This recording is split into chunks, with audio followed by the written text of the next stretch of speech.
আসসালামু আলাইকুম। গত ১৯ জুলাই শুক্রবার বিকেলে মুন্সিগঞ্জ জেলার স্বাধীনতা চত্বরে মুন্সিগঞ্জ জেলা আওয়ামী লীগের উদ্যোগে মুন্সিগঞ্জকে জ্বালা ও পোড়াও চরম বিপৎসতা থেকে রক্ষা করার জন্য মুন্সিগঞ্জ জেলা আওয়ামী লীগের সুযোগ্য সভাপতি ও জেলা পরিষদের চেয়ারম্যান আলহাজ মোহাম্মদ মহিউদ্দিন অদ্য জেলায় দলীয় নেতাকর্মীদের সঠিক দিক নির্দেশনার মাধ্যমে ঐক্যবদ্ধ রাখতে সক্ষম হন। তিনি বলেন, আমি যদি দেশের জন্য মরতে পারি, তোমরা আমার সাথে দলের জন্য মরতে পারবে না।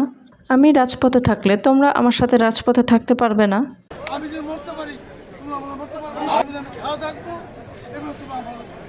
এ সময় উক্ত জনসভায় উপস্থিত ছিলেন মুন্সিগঞ্জ ৩ আসনের সংসদ সদস্য হাজী মোহাম্মদ ফয়সাল বিপ্লব, জেলা আওয়ামী লীগের যুগ্ম সাধারণ সম্পাদক অ্যাডভোকেট সোহানা তাহমিনা, মুন্সিগঞ্জ সদর উপজেলা আওয়ামী লীগের সাধারণ সম্পাদক শামসুল কবির মাস্টার, শহর আওয়ামী লীগের সভাপতি অ্যাডভোকেট আব্দুল মতিন এবং সাধারণ সম্পাদক সাইদুর রহমান ভূঁইয়া, নেতা মিজানুর রহমান নাসির, আওয়ামী লীগ নেতা আব্দুর রাজ্জাক, সাইফুল বিন সামাদ শুভ্র, অ্যাডভোকেট শাহিন, অ্যাডভোকেট কাজী মোজাম্মেল সহ মুন্সিগঞ্জ জেলা আওয়ামী লীগ, থানা আওয়ামী লীগ, শহর আওয়ামী লীগের নেতাকর্মী সহ আরও অনেকে। এমনই নিত্য নতুন সকল খবর সবার আগে পেতে অভিযাত্রা চ্যানেলটি সাবস্ক্রাইব করে পাশে থাকা বেল আইকনটি ক্লিক করে আমাদের সাথেই থাকুন। ধন্যবাদ।